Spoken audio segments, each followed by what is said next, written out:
அஸ்ஸலாமு அலைக்கும் வரஹ்மத்துல்லாஹி வரகாத்துஹு. ஒரு சகோதரி கேட்டிருந்தாங்க, தொழில் வியாபாரம் பெருகுவதற்கு என்ன ஓத வேண்டும் என்று. நாம் சொல்லக்கூடிய அந்த துவாவை நீங்கள் தொடர்ந்து ஓதி வருகின்ற பொழுது இன்ஷா அல்லாஹ் அந்த ஓதுவதின் பரக்கத்தால் தொழில் வியாபாரம் மேலும் மேலும் பெருகும். எந்த அளவுக்கு என்று சொன்னால், எங்கிருந்தோ இருக்கக்கூடிய கஸ்டமர்கள் எல்லாம் உங்களை தேடி வருவார்கள். நீங்கள் அதை எப்படி செய்ய வேண்டும் என்று சொன்னால், வியாபாரத்தில் இருந்து கொண்டு கடையில் இருக்கின்ற பொழுதெல்லாம் நாம் சொல்லக்கூடிய அந்த விஷயத்தை அதிகம் நீங்கள் ஓதி வாருங்கள். பிஸ்மில்லாஹிர் ரஹ்மானிர் ரஹீம். அல்லாஹு மக்ஃபினி பி ஹலாலிக்க அன் ஹராமிக்க வ அக்னினி பி ஃபதுலிக்க அம்மன் சிவாக் என்பதையும், யா ரஸாக் யா வஹாப் என்பதை 101 தடவை நீங்கள் ஓதி வாருங்கள்.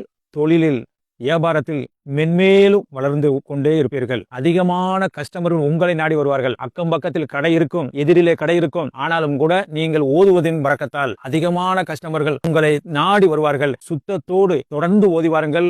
ஓதுவதின் பரக்கத்தால் இறைவன் உங்களுடைய நாட்டங்களை, உங்களுடைய நோக்கங்களை பரிபூர்ணமாக நிறைவேற்றி தருவான். அஸ்ஸலாமு அலைக்கும் வரஹ்மத்துல்லாஹி வரகாத்துஹு.